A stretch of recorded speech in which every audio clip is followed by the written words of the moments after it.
Buenos días. Señor Morán, tiene 7 minutos. Buenos días. Muchas gracias, señor presidente, señores magistrados, por el tiempo que le están dando a este tema, a su atención. Estoy aquí como padre. Soy papá de 2 niños de 4 años. Cumplieron 4 años el 26 de abril de este año. Y vengo a pedirles que la acción de amparo que estamos tratando de defender llegue a buen puerto. ¿Por qué? Mis hijos son hijos míos, tienen mi ADN, son peruanos, como lo dice la Constitución en el artículo 52, porque todo hijo o hija de peruano o peruana, no importa dónde haya nacido, le corresponde su ciudadanía. Sin embargo, por las condiciones de su padre, las mías, las condiciones de su nacimiento, el Registro Nacional de Identidad se niega a que sean inscritos como peruanos. Hemos tratado de apelar su decisión, hemos tratado de pedir una acción de amparo y hasta la fecha, 4 años después de su nacimiento, mis hijos siguen estando en el Perú en una situación irregular. Están aquí sobreextendiendo sus visas de turista, están aquí sin una partida de nacimiento peruana, están aquí sin un documento nacional de identidad, están aquí sin poder acceder a servicios de salud, sin poder tener acceso a los derechos fundamentales que les corresponden, como la identidad, como el derecho a libre tránsito y todos aquellos que les corresponden, que son fundamentales por ser peruanos. Yo sé que la formación de mi familia, las condiciones de la formación de mi familia pueden ser novedosas, diferentes, cuestionables para muchas de las personas que están acá. Pero eso nada tiene que ver con el hecho fundamental. Yo no estoy aquí pidiendo algo para mí. Yo estoy aquí porque hay 2 niños de 4 años que son peruanos y que no pueden ejercer sus derechos como peruanos. Es en ellos en quienes les pido que nos enfoquemos. Yo no tengo nada que ver aquí. Podemos debatir hasta el infinito muchos temas relacionados con mi condición o con las terapias de gestación subrogada o con los métodos de fertilización in vitro, los marcos legales correspondientes, etcétera, etcétera, etcétera. Pero eso nada tiene que ver con el tema. Yo creo que los hijos no deben ser afectados por las acciones de los padres, señor presidente. Y mis hijos no tienen la culpa de nada. Y sin embargo, están aquí en el Perú en una situación irregular, están aquí en el Perú sin poder tener acceso a los derechos que les corresponden, a tener una partida de nacimiento, a tener un DNI, a tener un pasaporte. Están en la obligación de tener que abandonar el país periódicamente para no sobreextender su visa, cosa que han hecho más de una vez. Y lo confieso públicamente, porque no nos dejan ninguna otra opción. Yo soy su única familia, soy su sostén y tienen que estar conmigo. Y yo soy peruano, yo vivo en el Perú, yo pago mis impuestos aquí, amo mi país y quiero que mis hijos tengan esos derechos que les corresponden básicamente por ser mis hijos, los hijos de un ciudadano peruano. Por eso necesitamos que esta acción de amparo sea inmediata, sea rápida, para que ellos puedan tener acceso a estos derechos. Todo lo demás que tiene que ver con su nacimiento puede debatirse hasta el infinito, puede ser materia de los legisladores, puede ser, pero no tiene nada que ver con la acción inmediata que les pido que tomemos, porque les corresponde por justicia. Gracias. Muy bien. Tiene el uso de la palabra su abogado. Muchísimas gracias. 7 minutos, doctor. Muchísimas gracias, señor magistrado, con la venia de todos los señores integrantes de este digno Tribunal Constitucional. Es importante delimitar la presente controversia y el petitorio específicamente radica en que si a los hijos del señor Ricardo Morán, Emiliano y Catalina Morán, les corresponde o no la nacionalidad peruana.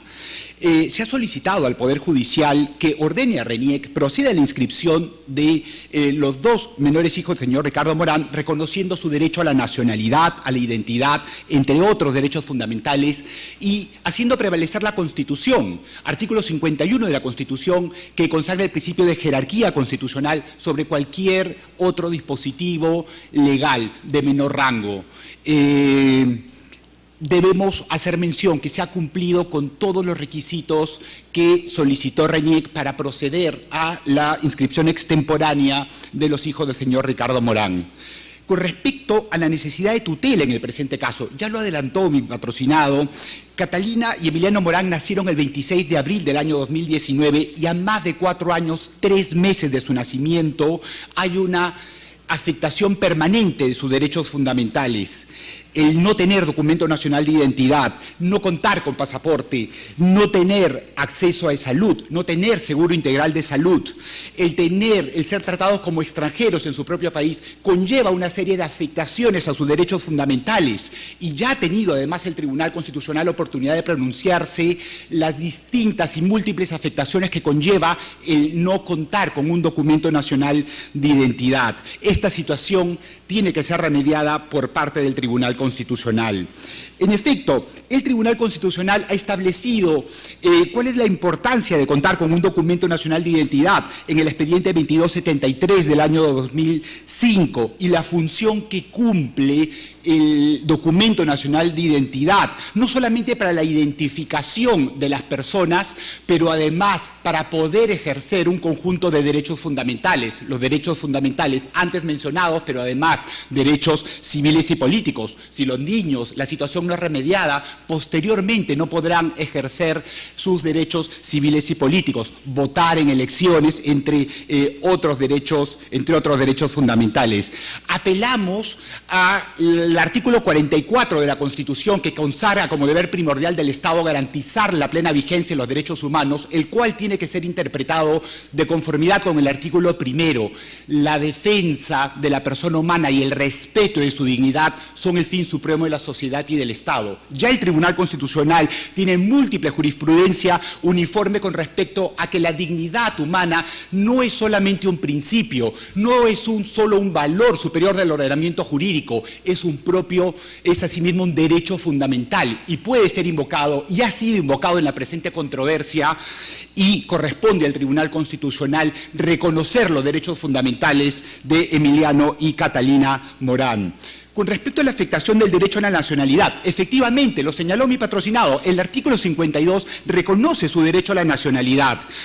Asimismo, es importante tener en cuenta el artículo segundo, el numeral 21 establece que nadie puede ser despojado de ella ni ser privado de obtener o renovar un pasaporte. No cabe duda que Emiliano y Catalina Morán son hijos del señor Ricardo Morán. Eso no está en discusión en la presente controversia y por eso solicitamos que sea correctamente delimitado.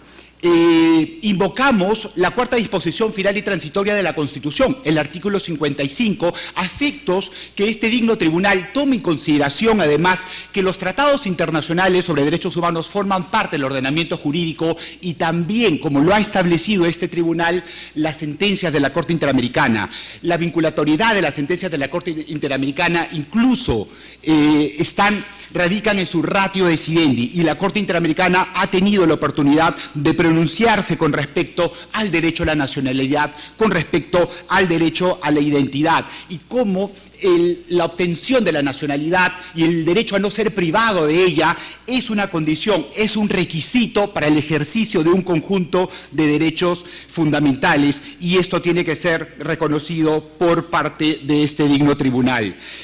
Asimismo, invocamos un tratado del Sistema Universal de Protección de Derechos Humanos, que es la Convención sobre los Derechos, la Convención de los Derechos del Niño, cuyo artículo 8.1 establece la obligación de los Estados parte de respetar el derecho del niño a preservar su identidad. El artículo 19 de la Convención Americana sobre Derechos Humanos también consagra los derechos del niño, los cuales están siendo vulnerados en el presente caso por más de 4 años. Importante, señores magistrados, además, que se tenga en cuenta. No sé si me podría permitir 2 minutos más, por favor, señor magistrado. Sí, sí. Importante, asimismo, que se reconozca que Los tratados internacionales y tanto la Corte Interamericana como el Comité de los Derechos del Niño ha consagrado la existencia de distintos tipos de familia. Entendemos que el legislador pueda tener una idea preconcebida, lo que se espera, ¿no? Una familia conformada por padre, madre e hijos, pero lamentablemente no todos los casos son así y el derecho de protección de la familia está consagrado en distintos instrumentos internacionales y la observación general número 7 establece la obligación de los estados de otorgar protección a los distintos núcleos familiares, como en el presente caso solicitamos que se haga. De la misma forma, apelamos a la protección del interés superior del menor, de los menores, Catalina y Emiliano Morán en el presente caso, y ya el propio Comité de los Derechos del Niño está establecido en su observación general número 14 del año 2013 la obligación del Estado de integrar e interpretar debidamente todas las actuaciones legislativas, administrativas y judiciales a efectos de tutelar el interés superior de los menores, que ha sido abordado no solamente como un principio, pero también como un derecho. Finalmente, señores magistrados, es importante que se tome en cuenta, porque esto ha sido desconocido por RENIEC, que la presente controversia versa sobre derechos fundamentales y, consecuentemente, tanto el artículo 25.1 de la Convención Americana sobre Derechos Humanos como el artículo 139, numeral tercero, que consagra el derecho a la tutela judicial efectiva, conjuntamente con el artículo 200, que establece que el recurso de amparo es un recurso efectivo, tiene que ser un recurso rápido, sencillo, efectivo para la protección de los derechos fundamentales de Emiliano y Catalina Morán en el presente caso. Solicitamos, consecuentemente, a este digno tribunal que emitan una resolución fundada en derecho a efectos de tutelar los derechos fundamentales de Emiliano y Catalina Morán. Eso es todo. Muchas gracias. Muy bien. Doctora, tiene 8 minutos. Muchísimas gracias. Muy buenos días, señores magistrados del Tribunal Constitucional, abogado de la parte demandante y los presentes. En representación de la Procuraduría Pública de RENIEC, participo en esta audiencia de vista de la causa a fin de solicitar que se sirvan rechazar el recurso de agravio constitucional y se declare improcedente o en su defecto infundada la demanda. Para empezar, quisiera delimitar algo para tener claro respecto a cuál es la pretensión en este proceso de amparo.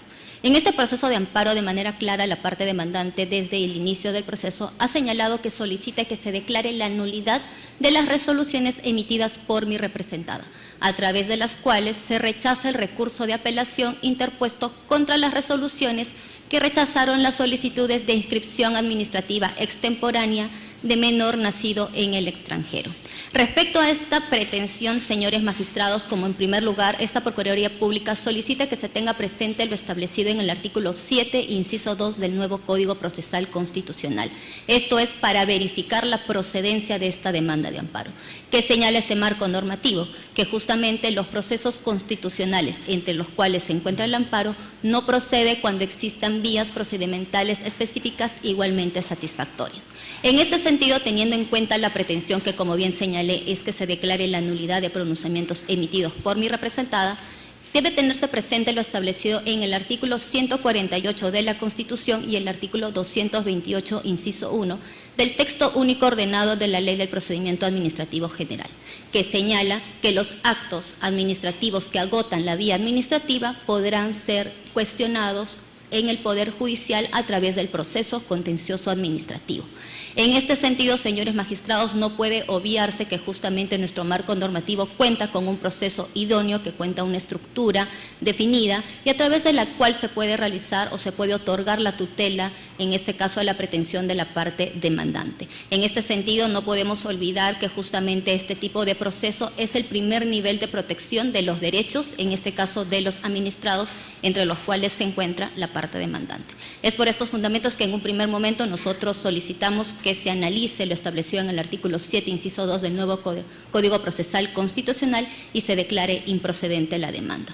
Sin embargo, señores magistrados, si luego de analizada la causa el tribunal considera que pese a esta causal de improcedencia, la causa merece un pronunciamiento de fondo, esta Procuraduría Pública también considera que la demanda debe ser rechazada por los siguientes fundamentos. Para empezar, y un hecho no controvertido durante todo el proceso, es que tanto la Corte Interamericana, así como el Tribunal Constitucional, ha señalado que respecto a la nacionalidad, cada Estado puede determinar quiénes son sus nacionales. Bajo esta premisa debemos señalar que el artículo 52 debe ser de una lectura completa. Esto es, son peruanos por nacimiento, en este sentido, los nacidos en el territorio de la República, así como los nacidos en el exterior de padre o madre peruano inscritos en el registro correspondiente conforme a ley. Es esta parte que nosotros queremos resaltar para efectos de verificar en el presente caso. Ahora, ¿cuál es el procedimiento para efectos de la inscripción de menores nacidos en el extranjero? En este sentido, RENIEC cuenta con la directiva 415-GRC/32, esto es, que es los procedimientos registrales para la inscripción de hechos vitales. Pero esta directiva, señores magistrados, se encuentra conforme al marco normativo vigente, esto es, de acuerdo a lo establecido en el artículo 20 y 21 del Código Civil. ¿Y qué señala este marco normativo? Que al hijo le corresponde el primer apellido del padre y el primer apellido de la madre. Sin embargo, la única posibilidad se faculta, en este caso, a la mujer que al no revelar la identidad del progenitor pueda inscribir a los menores con sus dos apellidos. Esa es la única posibilidad en este sentido para la inscripción de menores únicamente con el apellido de uno de los padres. Ahora, en este sentido, señores magistrados, entonces podemos advertir una cosa, que en el procedimiento administrativo efectivamente se realizó una solicitud de inscripción de menores nacidos en el extranjero. Sin embargo, algo que tampoco ha sido contradicho es que mi representada, una vez recepcionada la solicitud, solicitó a la parte, en este caso administrada, que verifique o que ingrese algún documento, como puede ser el certificado de nacido vivo, respecto a la identidad de la madre, toda vez que esto no se podía verificar de los documentos adjuntos. En este sentido, la parte demandante, ahora demandante, señaló en sede administrativa y también se va a poder verificar en proceso constitucional que dicha posibilidad no podía ser o que no se podía señalar la identidad de la madre. Entonces, señores magistrados, ante esta omisión, mi representada rechazó la solicitud de inscripción de menor nacido en el extranjero. Entonces, debemos de tener presente en primer lugar que justamente las resoluciones emitidas han sido conforme al marco normativo vigente y por tanto no existe ningún... La parte demandante durante el proceso ha señalado que existiría, en este caso, la imposibilidad de señalar la identidad de la madre, toda vez que cuenta con una sentencia de los Estados Unidos de América, esto es, del juzgado del Condado de Los Ángeles, que le otorga la patria potestad exclusiva de los menores al tratarse de un caso de maternidad subrogada. Esto es el fundamento tanto en el procedimiento administrativo y en el proceso constitucional. Al respecto debemos de tener presentes, señores magistrados, dos cosas. La primera, que para efectos de la, en este caso, eficacia o para el reconocimiento de sentencias extranjeras en el Perú, debe pasar esta sentencia por el procedimiento de reconocimiento de sentencias extranjeras, exequatur, establecida en el artículo 2102 y siguientes del Código Civil. Situación que no se ha acreditado ni a nivel del procedimiento administrativo ni a nivel del proceso constitucional. Y segundo, y lo más importante, es que en nuestro marco normativo no existe marco regulatorio respecto a la maternidad subrogada. Asimismo, señores magistrados, durante el proceso se ha señalado alguna vulneración a diversos derechos, entre ellos también que existiría un acto discriminatorio por parte de RENIEC. Quisiéramos resaltar que durante todo el proceso constitucional no se ha logrado determinar por la parte demandante que ante situaciones jurídicas iguales mi representada haya emitido un pronunciamiento distinto respecto a su solicitud.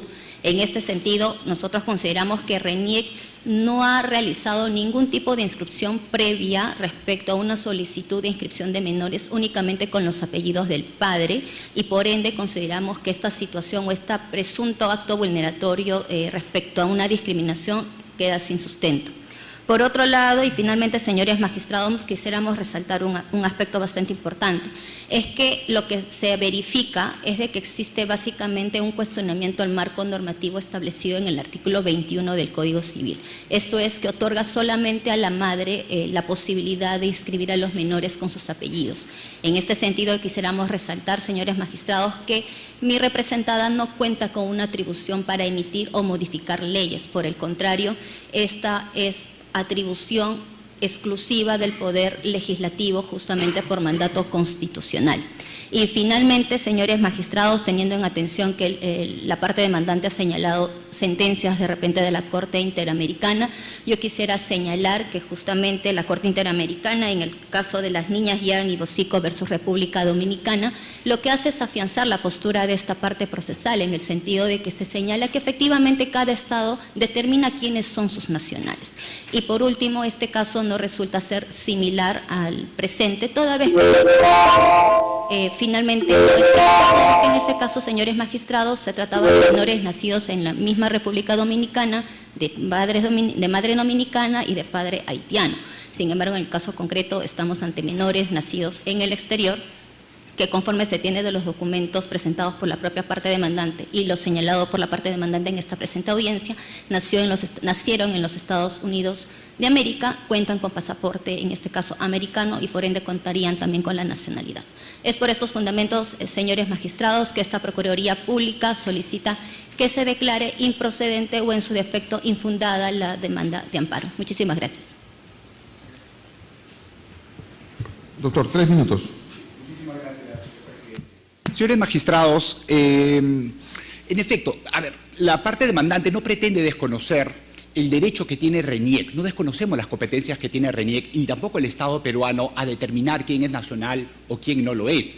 Sin embargo, varios aspectos a resaltar. Solicita RENIEC que se declare improcedente la demanda, bajo el argumento de que existen vías idóneas igualmente idóneas para la protección de los derechos, un primer nivel de protección. Entonces, lo que está haciendo es desconocer el derecho de protección judicial del artículo 25.1 de la Convención. Está desconociendo el derecho a un recurso, el derecho a la tutela judicial efectiva y la posición preferente que tienen los derechos fundamentales, en este caso de Emiliano y Catalina Morán, y sobre los cuales estamos solicitando un pronunciamiento sobre el fondo. Es importante que se tome en cuenta esa posición preferente y la posición preferente del ordenamiento jurídico que tienen los derechos fundamentales y que forma parte del modelo de Estado constitucional de derecho, conjuntamente interpretado con las obligaciones que tiene el Estado de respetar y garantizar los derechos humanos.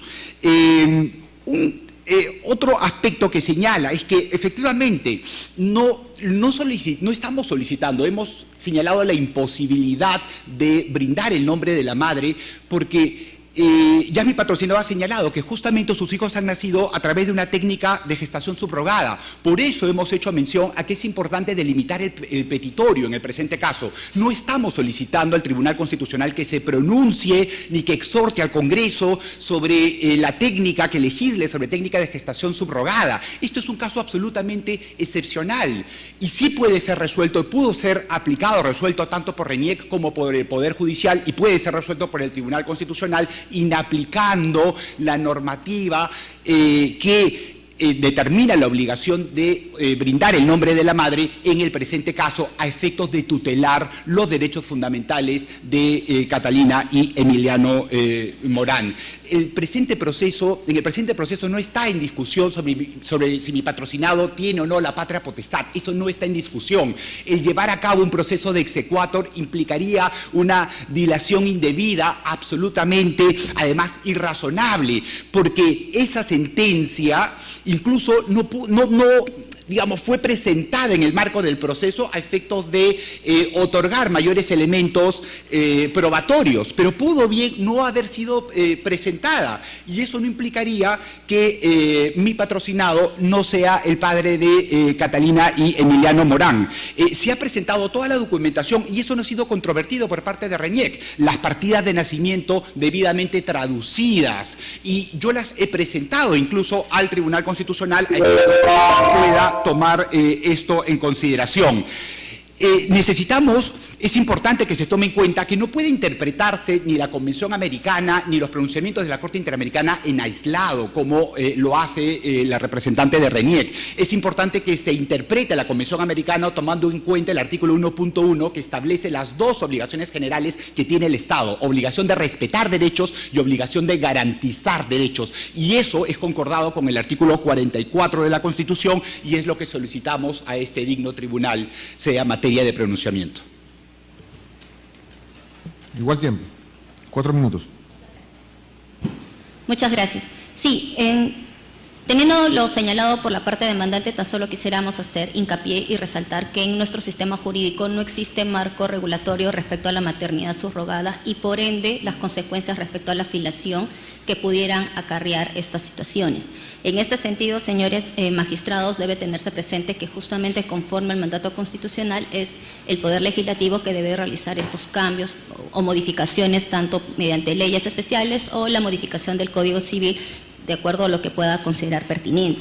Sin embargo, también quisiéramos resaltar que la parte demandante señala que habría cumplido con todos los requisitos. Sin embargo, conforme van a poder verificar de los propios documentos incorporados por la parte demandante, se advierte que RENIEC en una primera calificación le solicitó justamente estos datos que faltaban para efectos de realizar la inscripción o culminar con el procedimiento de inscripción de menor, en este caso nacido en el exterior. Sin embargo, y algo que la parte demandante está obviando señalar, es que el sustento para señalar que no podía brindar los datos de la madre es justamente la sentencia emitida en Los Ángeles. Es esta sentencia a través de la cual él señalaba de que justamente al ser el padre legal y obtener la patria potestad no contaba con estos datos. Entonces, consideramos que resulta un error señalar de que esta sentencia podía o no ser incorporada en el proceso porque finalmente ha sido el sustento para el cual señalar ante RENIEC que debería de realizar con sus apellidos justamente en atención a esta sentencia emitida en los Estados Unidos de América. Es todo lo señalado, señores magistrados. César. Muy bien. Gracias. Magistrada Luz Pacheco, ¿va a hacer alguna pregunta? Señor Morán, no sé si le quería hacer algunas preguntas al señor Morán. Sí, por favor, porque es el directamente interesado y que ha seguido el tema. A ver, entiendo que me da la impresión por lo que escucho que no es que RENIEC se niegue a inscribir a sus hijos, sino más bien que usted se niega a dar el nombre de la madre, porque usted afirma que solo usted es, o sea, como que no existe, o sea, no existe madre. ¿Ese es su planteamiento?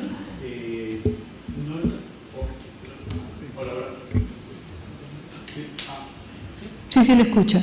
Bueno, lo que ocurre es que en un proceso de gestación subrogada estacional como el que se siguió para el nacimiento de los hijos, el óvulo, los dos óvulos, los cuales Catalina y Emiliano hicieron, fueron donados anónimamente y estaban congelados. Ya. Y estaban congelados. Yo no tengo ninguna información acerca de quién es la mujer que donó esos óvulos y no tengo cómo obtenerlo. Esos óvulos fueron fecundados con mi esperma en laboratorio, en un tubo de ensayo, por un proceso de fertilización in vitro, fueron congelados hasta que encontramos a una gestante subrogada estacional que no tiene relación genética con ellos y que dentro del marco legal norteamericano, con todas las seguridades de la ley que da ese estado para estos casos, tuvo a Catalina y Emiliano en su vientre, pero que no tiene relación genética con ellos. Entonces, mi pregunta de vuelta sería, ¿quién es la madre? La que los tuvo los 9 meses en su útero, pero no tiene ninguna relación genética y que cumplió un rol laboral, protegida, cuidada por el Estado norteamericano.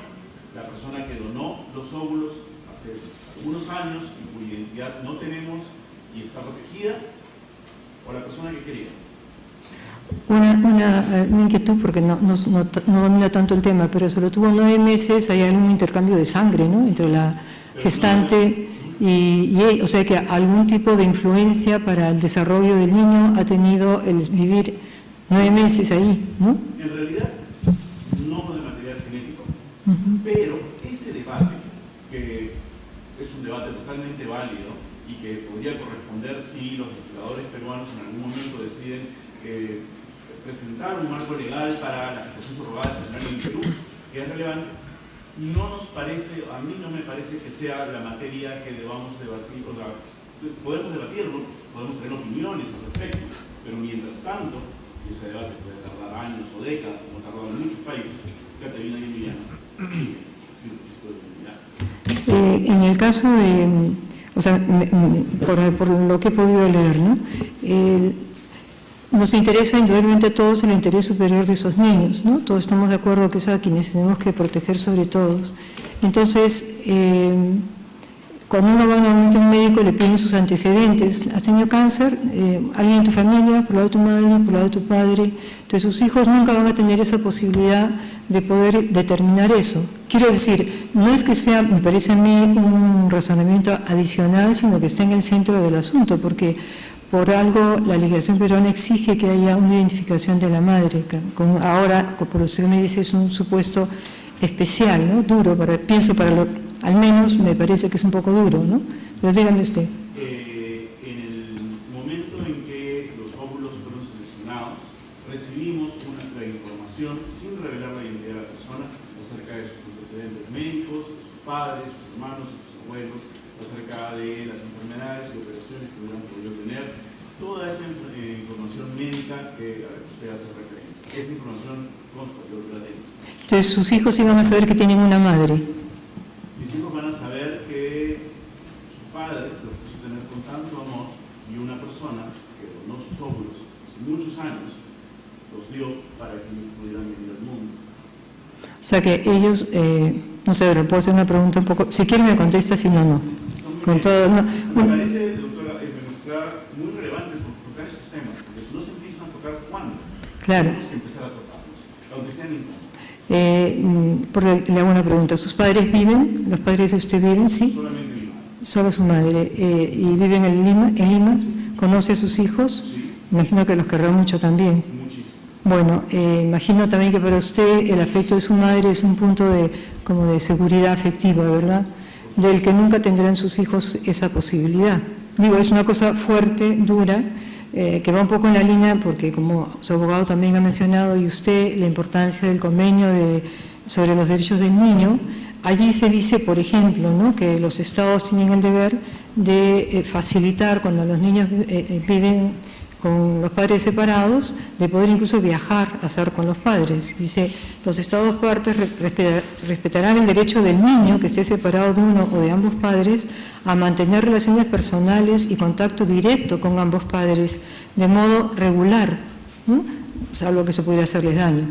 Pero entonces hay varios de estos mandatos o reconocimientos de derechos, ¿no? También dice, el niño tendrá derecho a mantener periódicamente, salvo en circunstancias excepcionales, están en estados diferentes, relaciones personales y contactos directos con ambos padres, ¿no? Entonces, la decisión que usted pide que se adopte de alguna manera ¿puede violentar esos derechos o puede no reconocer en el caso de sus hijos esos derechos? A ver, creo que una cosa es lo que plantea la ley y otra cosa que termina siendo la realidad. Si nosotros preguntáramos aquí quién ha sido criado por padre y madre, con presencia de ellos permanentemente, no tendríamos un 100%. Claro. Hay gente que ha sido criado solamente por madres, empoderadas, luchadoras, o por padres. solamente por padres, por abuelas, por los tíos, Sí. por una señora de la quinta que los cuida mientras los papás salen a trabajar porque no tienen con quién dejarlos. Las familias las construye el amor. No sentía que tenía que venir a defender el amor de mi familia, pero mi familia está construida sobre el amor. Y yo tengo suficiente amor para mis hijos, para los dos.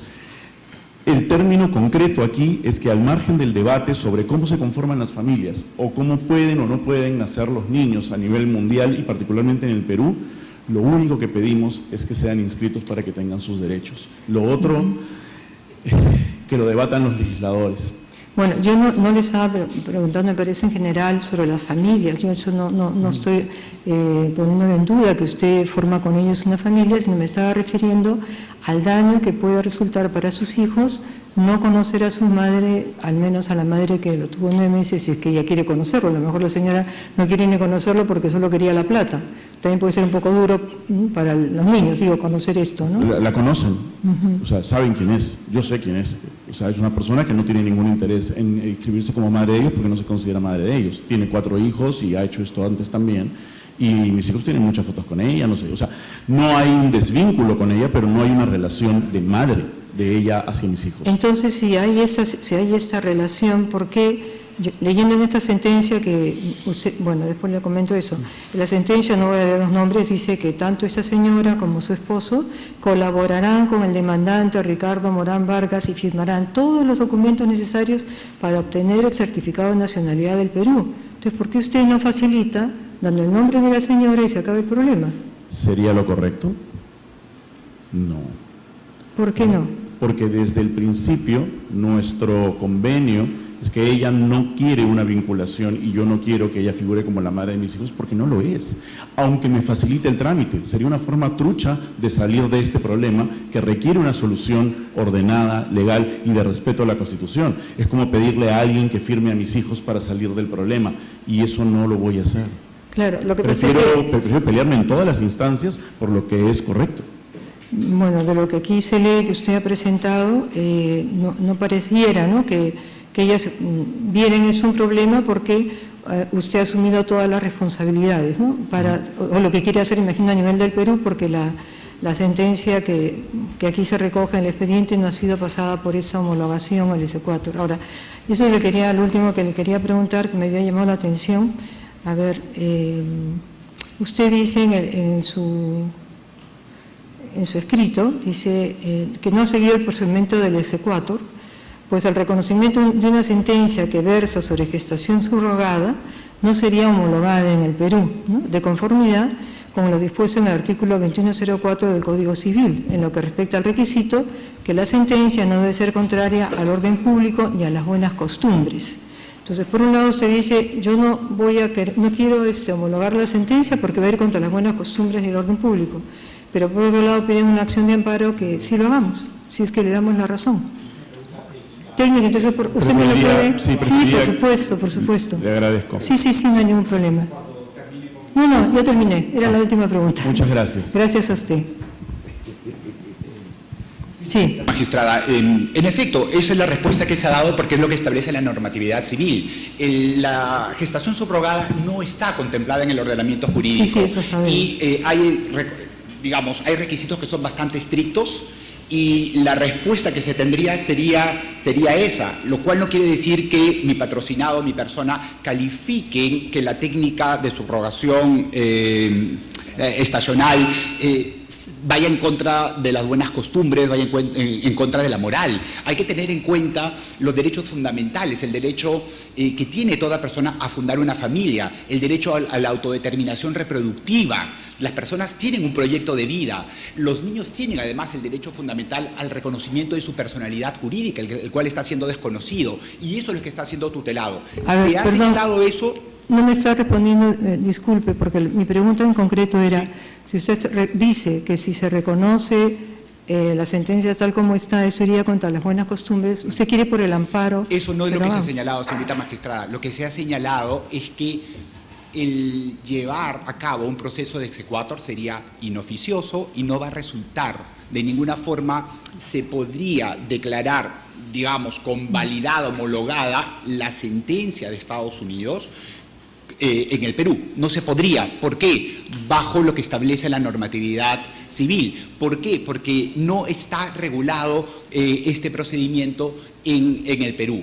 Es por eso. Entonces, en base al derecho a la tutela judicial efectiva, derecho de protección judicial, recurrimos a ese recurso rápido, sencillo, efectivo que establecen los tratados internacionales para la protección y la plena vigencia de los derechos fundamentales de Catalina y Emiliano Morán. Entonces, esta sentencia en el Perú no tiene una validez, por decir así, pero aporta datos en el expediente. Es lo que usted... ¿no? Y una cosa más, perdón que le interrumpa, me dice usted que todos tienen derecho al desarrollo de la personalidad, ¿no? Pero esos derechos que tenemos siempre van, me imagino yo, teniendo en consideración los derechos de los demás, ¿no? Yo no puedo tener un derecho de desarrollo de la personalidad que atropelle los derechos de otros, ¿no? Me parece que estamos de acuerdo en eso, ¿no? Pero no hay ningún derecho atropellado en este No caso. digo, si por ejemplo estamos hablando en conjunto de la Convención de los Derechos del Niño, yo tengo que tener en cuenta que el ejercicio de mis derechos no va a ir contra ningún derecho reconocido o que por naturaleza también tiene todo niño, ¿no? Estamos de Claro, acuerdo. el reconocimiento del derecho a la nacionalidad y derecho a la identidad, derecho al nombre, Lo tienen, ¿no? Tienen esos derechos, pero no están pero siendo sí reconocidos. norteamericanos, o sea, no es que sean, no son apátridas, me parece, No son tienen apátridas. nacionalidad, lo que quiere, y con todo, o sea, comprendo el derecho que sean peruanos, ¿no? Que sean peruanos y los derechos peruanos. Lo que habría pues, que ver es si el problema está en la RENIEC o si el problema está en no aportar el nombre de una persona, de la madre, aunque sea la madre, por decir, ¿no? Una madre a medias. Una madre a Porque medias. se En fin, desconoce. eso es un poco lo tendríamos Sí, que pero evaluar. lo que es importante que se tenga en cuenta es que el reconocimiento de los derechos de Catalina Emiliano Morán no implica vulneración alguna ni limitación al ejercicio de derechos fundamentales de nadie. No, de ellos En el mismos. presente caso, de ellos no. De ellos mismos, ¿no? De ellos mismos no, porque Pero lo que está la haciendo, y convención. es justamente uno de los argumentos equivocados que empleó Reñiec, señalar Señor abogado, que en base señor a la tutela- abogado, no hay debate. No, O sea, No, por estoy favor, fundamentando, señor magistrado, limítese a con el- hacer con las el perdón. respuestas. O sea, no entre en un debate ni polémica con la magistrada. No. Es simplemente estaba fundamentando la posición porque señala que hay limitación. ¿Sí? Ok. Gracias. aclarado. Muchas gracias. Muchísimas gracias. Señor Morán, en estos casos, no, solo quiero hacerle una invocación. El Tribunal Constitucional tiene enfrente un caso importante, un caso novedoso, y entonces los aspectos vinculados a la problemática son varios, ¿ya? Son muchos. Entonces yo le pido que se sienta libre y tranquilo en respondernos todas las preocupaciones o enfoques que podamos tener, porque todo eso va a ayudar a buscar una mejor solución. O sea, no es que solo un punto es el que se debate, son varios, porque tienen ese enfoque, y este es un colegiado. Ahora somos 6, nos falta 1. Y entonces, como usted comprenderá, la decisión del colegiado, ¿no?, es un conjunto, y en su momento habrán debates y votaciones. Eso, o sea, usted siéntase en la entera libertad de responder y no piense que hay un solo punto. No, es una problemática importante que justamente estamos debatiendo públicamente a través de la señal del tribunal, porque es un tema de relevancia de la vida de las personas. Tiene la palabra el magistrado Helder Domínguez. Gracias, presidente. A la abogada, de manera concreta, al declararse improcedente la solicitud de inscripción, ¿cuántos requisitos no se han cumplido? 1, 2, 3.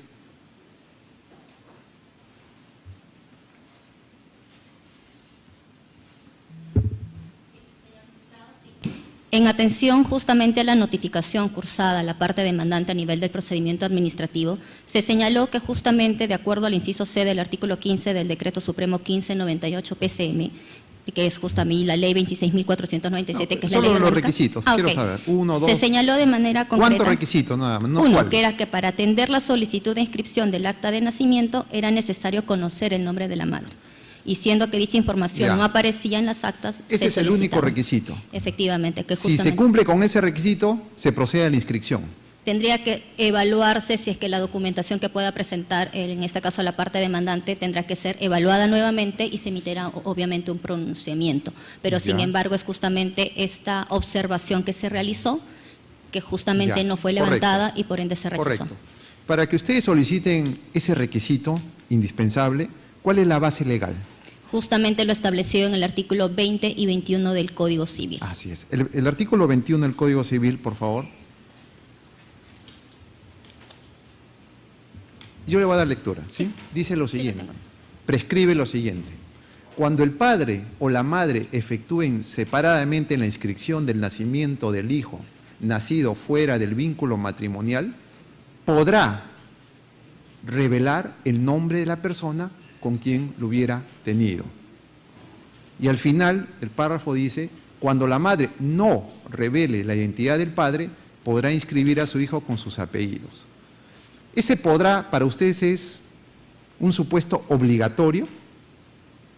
En este caso, nosotros señalamos que debe de darse una lectura completa del artículo 21. ¿Con qué artículo la lectura completa? Lo que pasa es de que el artículo 21 en la parte final señala cuál es en este caso la facultad que otorga de manera que pueda inscribir el padre con sus 2 apellidos, que es justamente que le otorga esta facultad únicamente a la madre.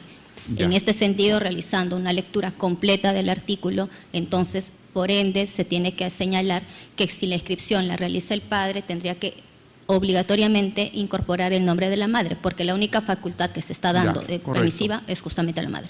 ¿Y ahí no opera alguna discriminación entre el hombre y la mujer en relación con sus hijos? En el marco normativo, me señala usted. Como está señalado, prescrito en el Código Civil. Bueno, en este caso, señor magistrado, esta emisión de marco normativo fue una modificatoria que justamente fue por parte del Poder Legislativo. Sin embargo, si consideramos que de realizar un análisis nuevamente, el Poder Legislativo se encuentra en la facultad dentro de sus atribuciones de derogarla, modificarla o realizar alguna especificación posterior. Sin embargo, RENIEC no cuenta con esta atribución para efectos de determinar si es que efectivamente existe o inaplicar finalmente este artículo. Ya. Finalmente, una pregunta. La segunda pregunta es, usted ha señalado que existen vías procedimentales específicas, ¿correcto?, antes de acudir al proceso de amparo. Pero también el proceso de amparo es un proceso de tutela de urgencia. Pregunto, ¿para usted no es urgente que un niño después de 4 años no tenga su identidad?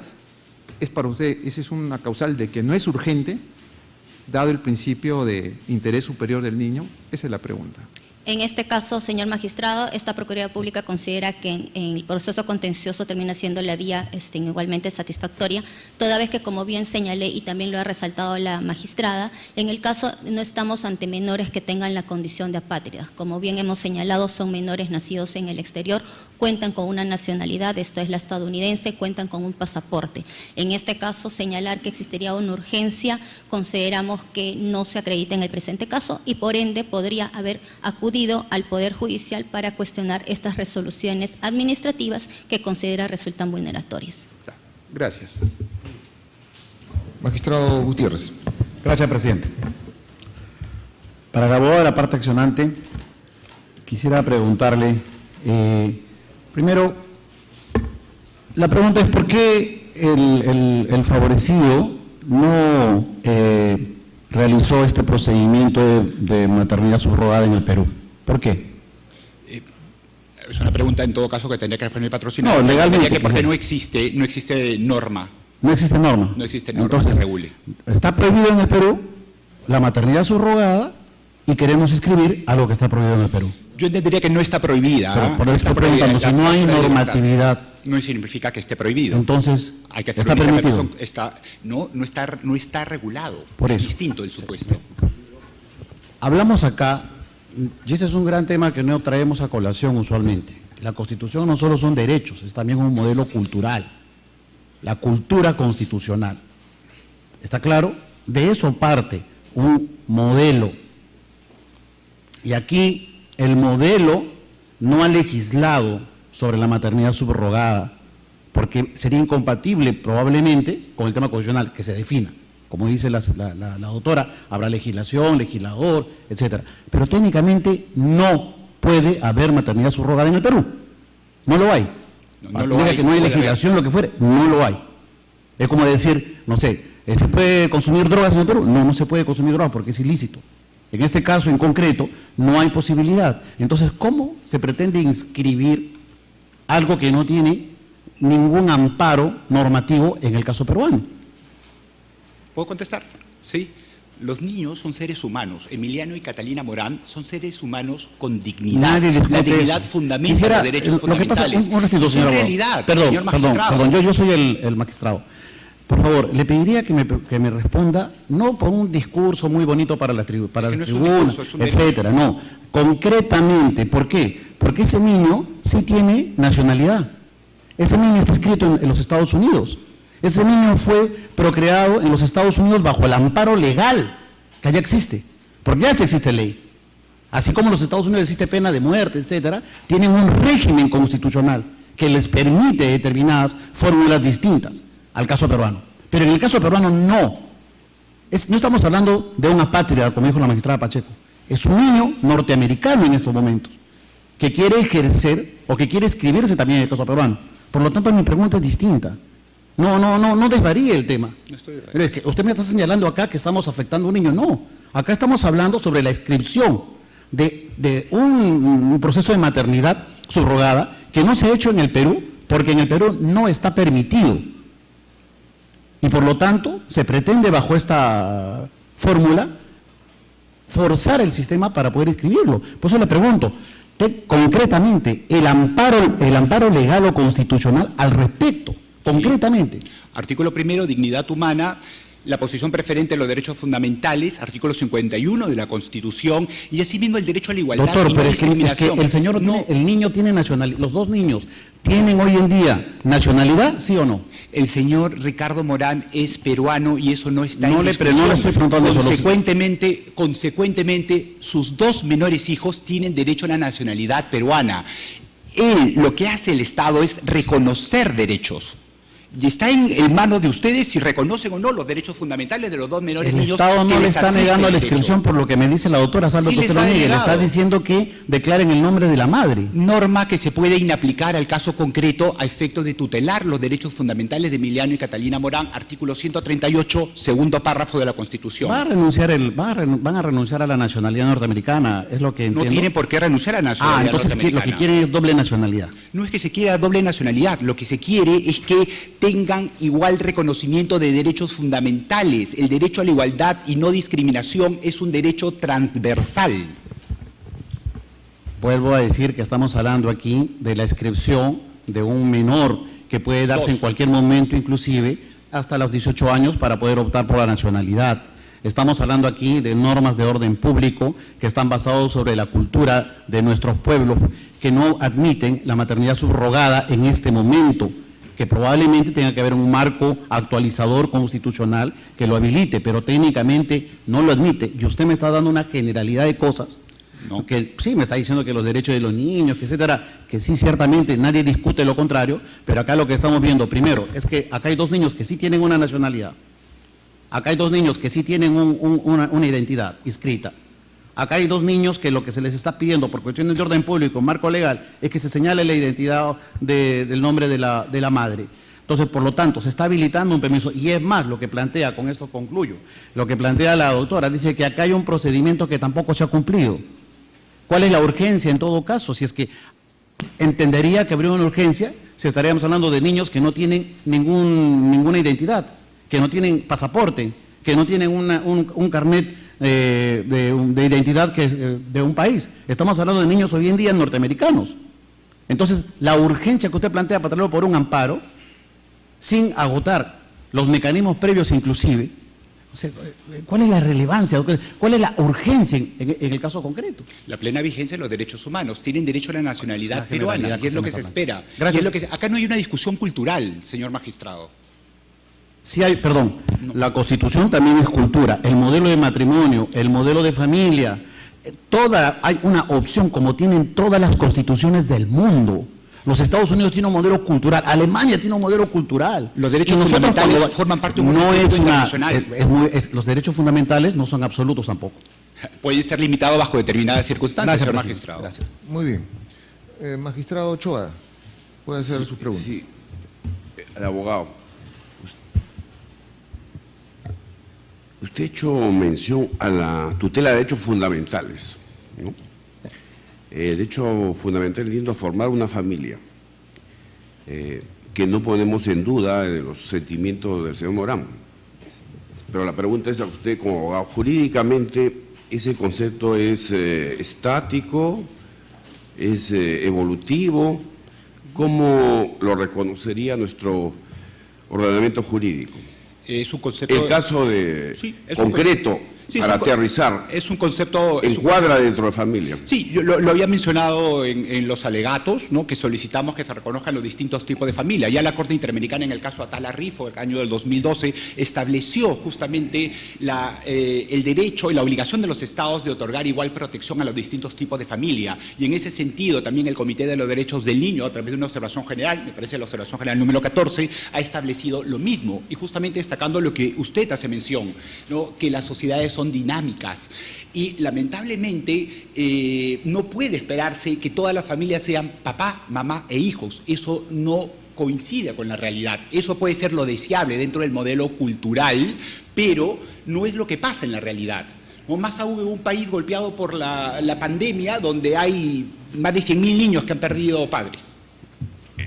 ¿La identidad de la madre es relevante o no para definir este caso? A ver, es un requisito legal, el cual se ha solicitado sea inaplicado en este caso a efectos de tutelar los derechos fundamentales de Catalina y Emiliano Morán, en el presente caso. Consideramos que es un requisito legal, es un requisito importante, forma parte del derecho a la identidad, pero en este caso no se conoce, y lo que no puede hacer el derecho es desconocer determinadas situaciones. No se puede dejar de administrar justicia por defectos o vacíos de la ley. Claro. Correcto, y los niños además, porque se hacía mención previamente, ¿no? Nosotros hemos invocado además la vulneración al derecho a la igualdad y no discriminación, porque sí se permite a una madre no revelar. Si lo que busca la norma y la razón de ser de la norma es proteger el derecho a la identidad genética del progenitor, una madre puede no revelar el nombre del padre. ¿Y cómo queda ahí? ¿Cómo quedan los derechos de los menores en ese caso? Pero al padre, en determinadas circunstancias, situaciones que lamentablemente no están reguladas en el Perú, no se le permite. Y se apela a ese requisito de índole legal para desconocer derechos fundamentales que tienen una posición preferente en el ordenamiento jurídico. Son piedra angular y no es letra muerta esto, señores magistrados. Muy bien. Bien. ¿No Sí. conoce usted ningún antecedente sobre el tema del Perú, de la maternidad subrogada a nivel judicial? No, a nivel judicial no. Nosotros hemos invocado la aplicación de los estándares interamericanos, ¿no?, los cuales tienen que ser correctamente interpretados, ¿no? Forman parte del ordenamiento jurídico interno. A mí me hacen la referencia de una sentencia, no la he visto, de la Corte Suprema, una casación sobre el tema, 563-2011, pero no le he analizado, simplemente... No, es que no es una controversia sobre... Por eso yo les pedí al inicio de mi alegato que se centre la controversia. Yo entiendo lo que señala el señor presidente, magistrado, en el sentido de que hay diversos temas. No, hay diversos temas, pero hemos solicitado, porque se trata de un proceso de urgencia, el recurso rápido, sencillo, efectivo, que reconoce nuestra Constitución y el artículo 25.1 de la Convención. Es una controversia sobre derechos fundamentales. Ya lo ha señalado mi patrocinado. Podríamos discutir los otros temas en otras oportunidades. Es en ese punto que solicitamos sea tomado en cuenta. Tiene la palabra el magistrado Manuel Monteagudo. Sí. Yo tenía dos preguntas. Hay una que en parte ha sido respondida gracias a la pregunta del magistrado Ochoa, pero quisiera regresar a ella porque se ha señalado, en efecto, que el artículo 21 le está permitiendo a una madre no revelar la identidad del padre. Y justamente se indica que esta, que es la razón de RENIEC, esta norma, supone un tratamiento desigual que resulta inconstitucional. Yo quisiera que me abunde un poquito más en esos argumentos, ¿no? ¿Por qué? Digamos, y quizás sería interesante reflexionar en que el Código Civil efectivamente ha apuntado a las madres en un contexto histórico, de vulnerabilidad histórica, pero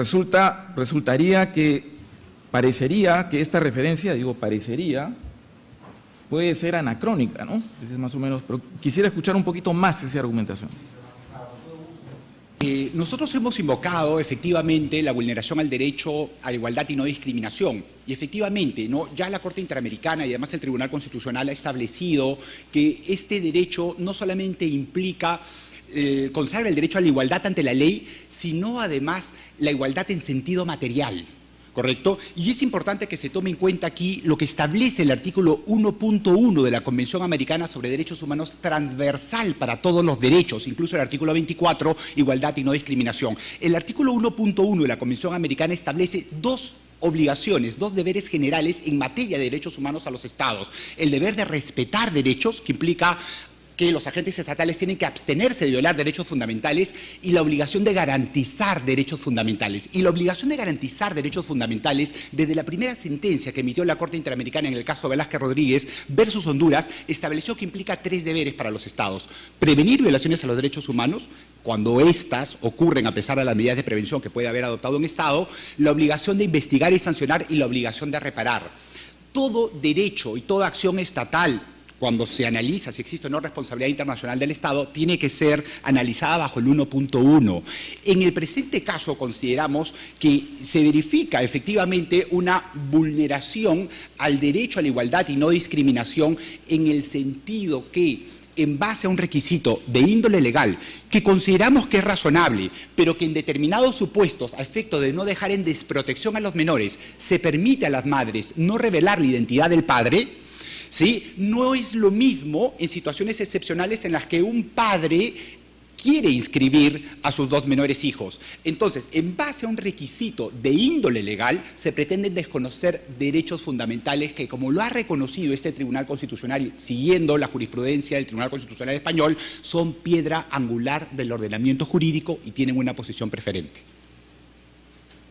Una segunda pregunta sobre los antecedentes. Quisiera, en la medida en que pueda ser esta respondida, quisiera que me expliquen en qué consiste o cuál es el fundamento. Algo se ha dicho, el señor Morán lo ha explicado, quisiera también que se haga un poquito más, esta prohibición judicial. Hay un convenio donde hay un compromiso de no revelación de la información sobre las personas que participaron. Digamos, ¿qué significa esta prohibición? ¿Qué es lo que significa exactamente? Porque claro, uno observa en los antecedentes que hay referencia a los nombres de estas personas, por ejemplo. Quisiera saber cuál es la dimensión de esta prohibición, fundamento y dimensión de la prohibición. Sí, ¿Y por qué, claro? Sí, a ver,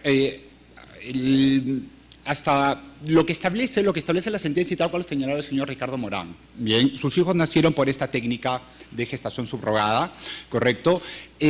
Para efectos de otorgar, digamos, mayor, asegurar los derechos, ¿no?, futuros, porque el traer vida al mundo obviamente genera un conjunto de obligaciones, ¿bien?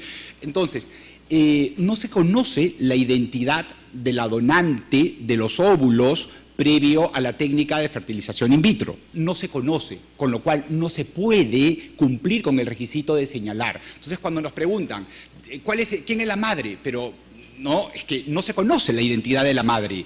Entonces, perdóneme, hay una pregunta. ¿El pronunciamiento judicial toca ese punto o no? ¿O el pronunciamiento judicial tiene que ver más bien el pronunciamiento, con el pronunciamiento judicial señala el nombre de la madre gestante, la madre subrogada.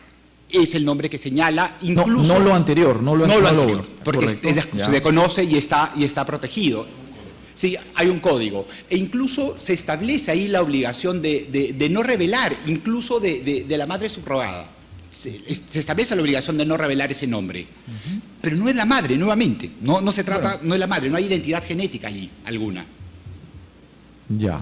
Es una situación excepcional.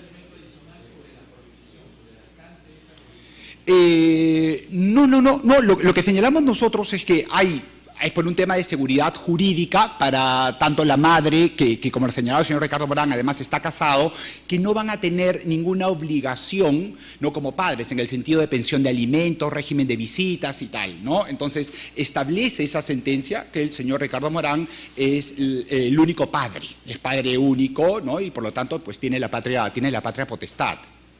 Es eso, lo que señalamos nosotros es que, claro, no nos solicitó RENIEC durante la tramitación del procedimiento administrativo exequatur alguno. Fue un argumento que recién fue incorporado en la discusión del presente proceso de amparo. Y fue introducido, y el que fue lamentablemente empleado por la Corte Superior a efectos de cumplir con su obligación, de no cumplir con su obligación de tutelar los derechos fundamentales, ¿no? 15 páginas sobre el exequatur, ¿no?, sin mayor contenido, ¿no?, señalando que se tiene que acudir a ese proceso como una vía previa. Ok, y una última preguntita sobre los antecedentes, ¿Ha mediado algún elemento de adopción en la relación jurídica de la paternidad? Quisiera tener eso claro. No hay adopción. Es simplemente paternidad declarada a través de este procedimiento judicial. Son hijos del señor Ricardo Morán. Ya. Ok, no tengo. Muy bien. Señor Morán, por favor.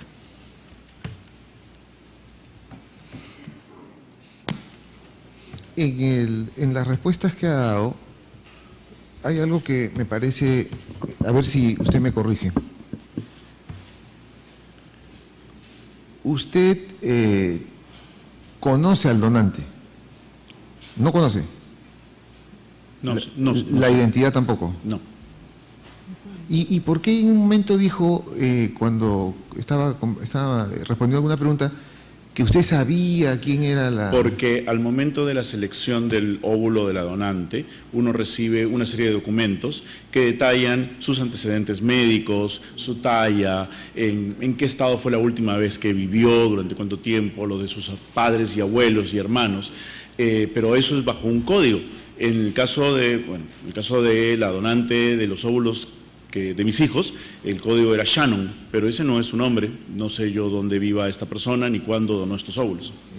No hay fecha límite para el congelamiento de embriones, por ejemplo. Hace muy poco ha nacido una niña de un embrión que estuvo congelado 23 años, de una gestante subrogada estacional de 21, es decir, la gestante tenía menos años que los embriones.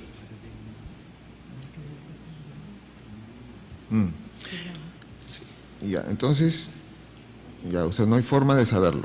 No. Y dígame una cosa, entonces, ¿y este procedimiento se hizo en el estado de Texas?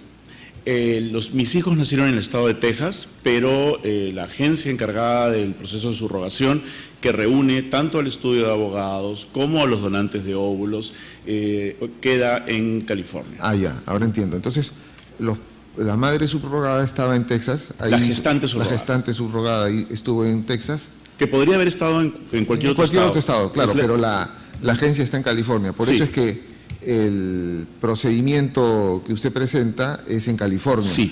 Para las seguridades de no revelación y de exclusión de cualquier tipo de obligación de la gestante subrogada. Por eso es en California. Sí, ya. Si me permite añadir, esa resolución de una corte que incluye a las tres partes, la pareja de esposos de la que forma parte, la gestante subrogada, la donante anónima con un código y mi persona, se hace sobre todo a efectos de que yo no vaya a reclamar a ninguna de esas partes obligaciones de índole paternal, maternal, y para que ellas, cualquiera de las dos, tampoco pueda reclamarlas hacia mi persona. Y con ese documento, perdona, solamente para aclarar, porque creo que es de interés, con ese documento nos inscribimos en el hospital, con ese documento, el certificado del hospital me permite ir a mí a la Oficina de Registro de Nacimientos y Muertes de Texas, y es ahí con ese documento dicen, usted, solo usted, y la partida de nacimiento dice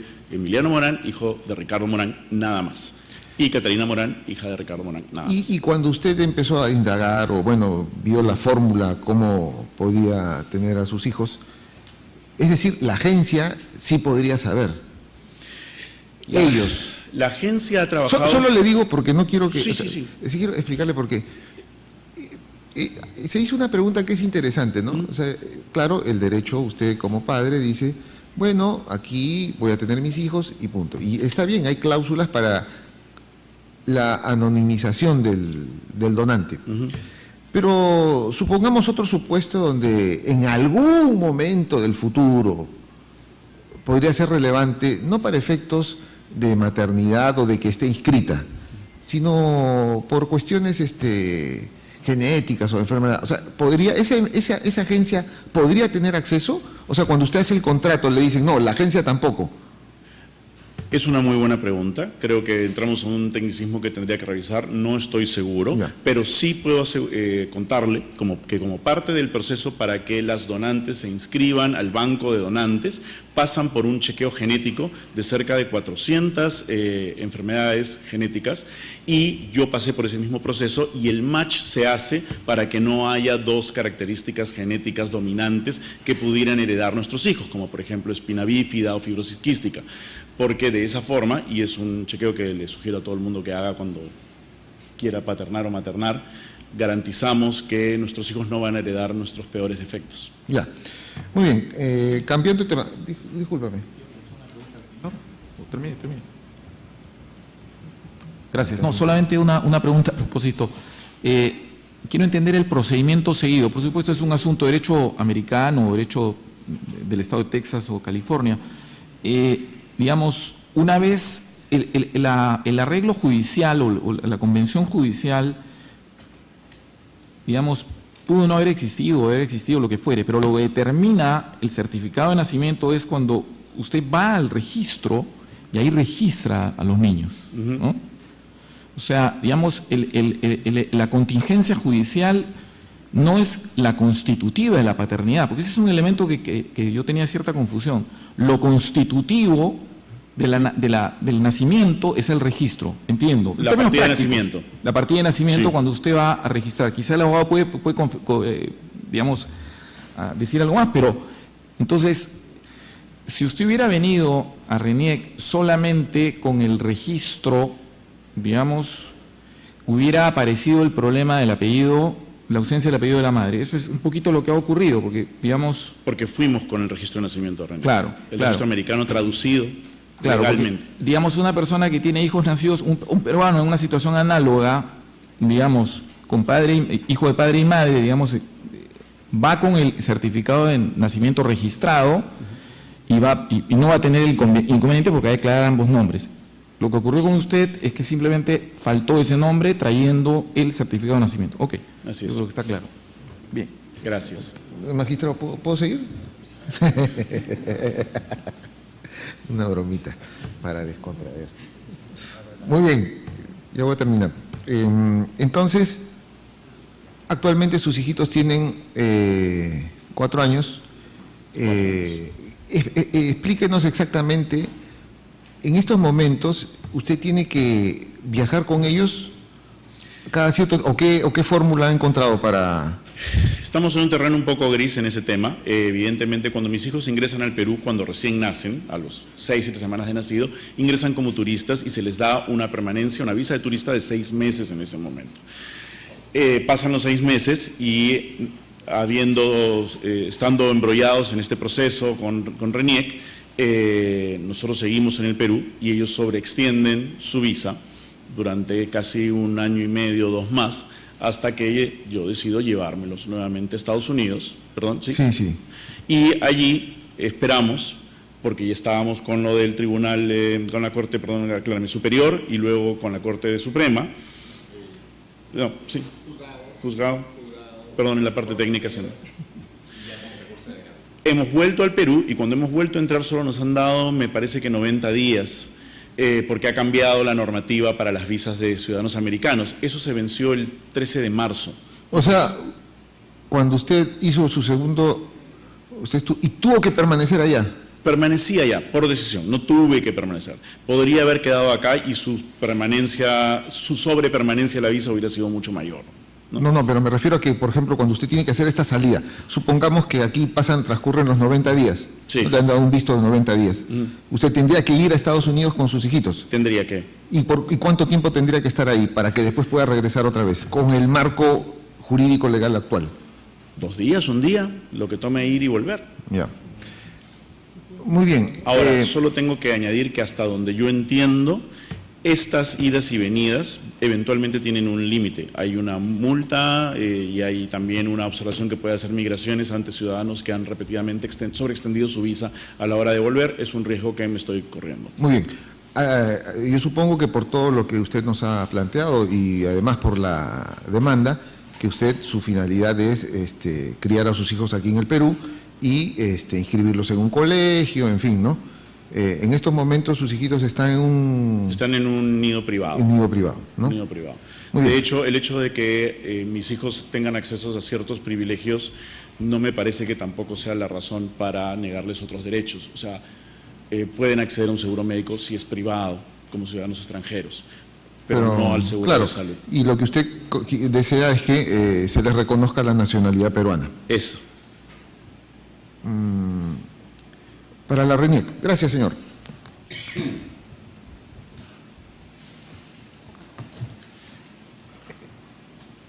Entonces, la postura de la RENIEC es que sencillamente no se les puede inscribir en el registro de nacimientos como peruanos, ¿no es cierto?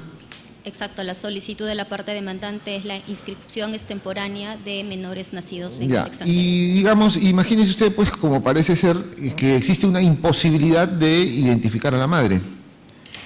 Esto quiere decir que nunca van a poder ser peruanos.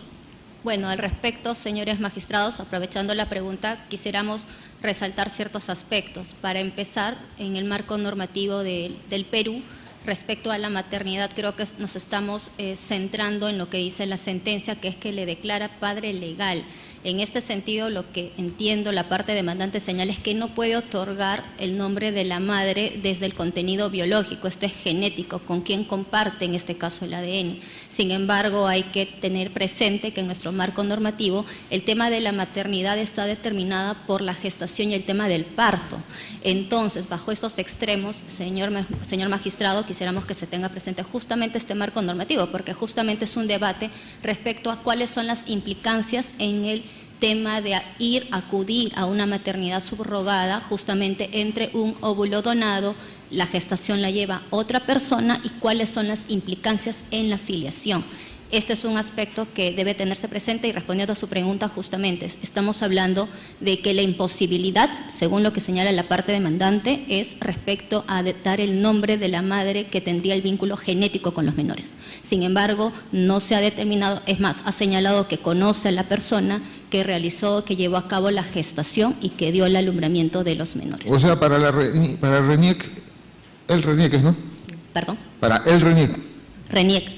Él. O la RENIEC. Ah, la RENIEC, perdón. Ya sé, sí, ya sé, ya sabía ya. Disculpe. Entonces, para ustedes, el señor Morán tendría que darnos el nombre de la madre subrogada, ¿es eso? Como bien señaló, señor magistrado, eso es un tema de calificación del ente administrativo, sin embargo, conforme al marco, o sea, lo que usted no quiere decir efectivamente, es que maternidad, ahora nos dicen que dé un nombre, entonces el señor Morán dice, ya está bien, bueno, ha sido la madre subrogada, eso hay que evaluarlo. No, ¿Y qué pasa si dicen que no tampoco? Lo que pasa es que ese es el criterio de evaluación, sin embargo, conforme al marco normativo, por eso reitero, el marco normativo del Perú está determinado el tema de la maternidad justamente en ya, pero digamos que como suele ocurrir no solo en el Perú, sino en muchos lugares, a veces la legislación no se da, ¿no? Pueden pasar décadas. O sea, el asunto es o sea, ¿qué alternativa da o sea, por lo que estoy viendo es que no habría ninguna alternativa. No, lo que pasa es de que justamente este es el debate y lo que está señalando la parte demandante es cuál es la determinación o qué consideran ellos como maternidad para efectos de brindar el nombre. No, ellos no consideran ninguna maternidad, ese es el punto. Por eso, a técnicas de RENIEC va a tener que evaluar el marco normativo vigente, artículo 20, 21, y respecto a la maternidad, cómo está considerado en nuestro sistema jurídico, que es justamente la maternidad respecto a la gestación y alumbramiento, esto es el parto. Ahora, atendiendo al tema de la utilización de teras, hay que tener también en cuenta que la Ley General de Salud en su artículo 7 no señala, no prohíbe esta utilización, sin embargo, de manera muy específica señala que justamente estas técnicas de reproducción se da cuando la condición de madre genética y de madre gestante recaiga sobre la misma persona. Entonces, bajo todo este marco normativo, llegamos a la conclusión que efectivamente nuestro sistema regula que la maternidad está determinada por la gestación y alumbramiento en este caso del menor. En este sentido, consideramos que debe tenerse presente esto porque lo que está señalando la parte demandante es la imposibilidad respecto a la identificación del vínculo genético, más no respecto al marco normativo que regula nuestro sistema, en este caso en el Perú. Muy bien. Vista la causa, queda el voto.